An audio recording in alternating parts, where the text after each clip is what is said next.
All right, so today we're going to do a recipe from one of our good friends, and it's a red lentil dal.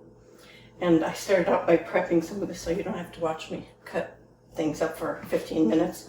I left the ingredients out here so you could see it. I love the colors of the Indian foods. I love them. This one is going to have cumin seeds and turmeric and red pepper. It has curry leaves that I dried. I have black mustard that I'm going to pop in that pan over there. We have cinnamon and ginger, onions, and cardamom. I've already whacked these with my wonderful little river rock, but I'll whack them again. I don't really particularly like to leave the pods in the food. I like just to take the seeds out, but Ignatius's recipe says leave them in, so we're going to leave them in. I'm going to do this right. Sounds good. Okay. Elizabeth, can you tell us about your river rock? Oh, my river rock. I will. I'm going to just put a little oil in this pan right now and let it get warm. My river rock, I was mentioning to Amy, I follow a chef that I just really think is top notch. And she tells the story about going to another country, and a woman had the river rock and used it for mashing things, and I had to get me a river rock. So I went into it isn't river, it's lake, Twin Lake, and I got the rock and I bleached it and I started using it. And I totally love to mash the ginger with it. I start out mashing cloves of garlic and then they peel really nice. I've mashed these seeds, I showed you that. And I just think everybody should have a river rock. Love it. Okay, I'm going to put the mustard seeds in here and let them pop, because they do pop. I may have to stand back. And I actually did the red lentils already. They are cooked. So what I'm doing now is going to, what I call, I don't know if it's an official word, but I call it blooming spices. And I do it for almost all of the spices that I use whole. Putting them in the pan and letting them start to cook first makes me feel like they all open up and really do a good job. I do want to do these cumin seeds too with my river rock. Now that you have your river rock, you're just looking for things to I say. am. I just love my river rock. I have one at home, and I thought I gotta get one at Ragdale too. Show off with it. Okay. So my mustard seeds are in there. And then your bench, is that a bench knife? My bench knife. I can't work without them. I just can't. It's kind of a dough knife as well. Like when you're doing doughs, you can cut your dough with. Actually, I chop avocados with it. I peel the avocado and chop it. But this thing helps me get everything off of my board and into the pan without too much mess on the floor. I saw at least one fan and star mention the bench knife. Bench knife. Yeah, I don't know how to not use a bench knife.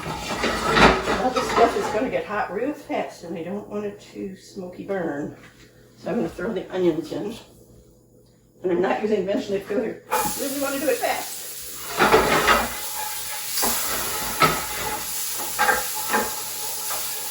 I'm just sauteing this until it becomes kind of translucent, and then the lentils are going to go into that. Now I'm going to my bench knife.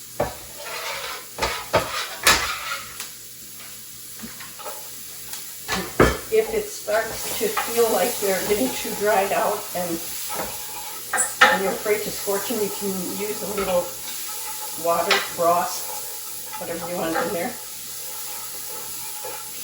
And it's starting to smell good.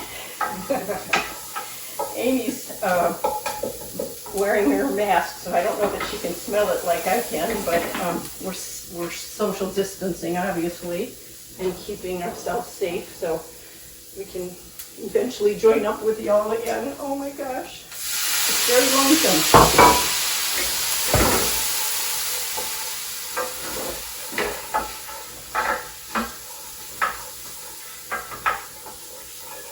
I can smell it now. Yeah, can you? even through the math. I love the Indian food. I just love it. And Ignatius was the one that first introduced me to the beautiful curry leaves. He had brought them here to Rydale and shared them with me, and I'm really addicted to them. I use them in and on a lot of things that I do. I'm going to use about 10 of these. These are dried, and he says if I use dried, I should use, how many?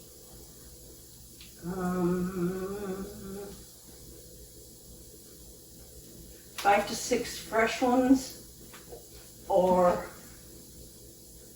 well, I guess about the same, I guess, for the dried, but it says to crush them, so that's what I'm going to do. They are similar in looks to, like, maybe in the bay leaf family, and they have a wonderful smoky smell to them that I just love, and they are completely edible, so you don't have to fish them back out of your food like you do with the bay. It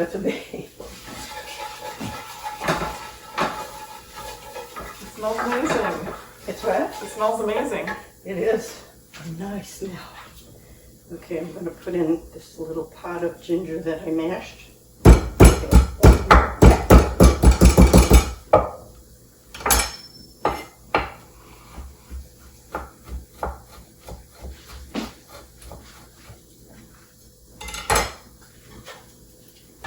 And then I'm going to throw in my little cinnamon stick here, and then I'm going to dump the lentils.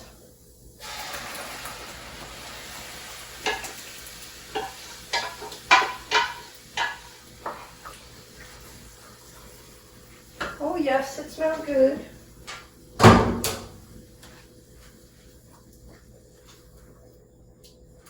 Now these just have to simmer for a bit so everything gets married. So how long do you usually let it go for? I would say 20 minutes because the lentils are cooked. Probably 20 minutes. Everything is cooked now. It's just a matter of letting it marry. Okay, so Linda, do you want to show us what you've done so far? Actually, I prepped ahead and I got everything all ready. So now I'm just actually plating up. So I have the basmati rice. And I'm plating it up.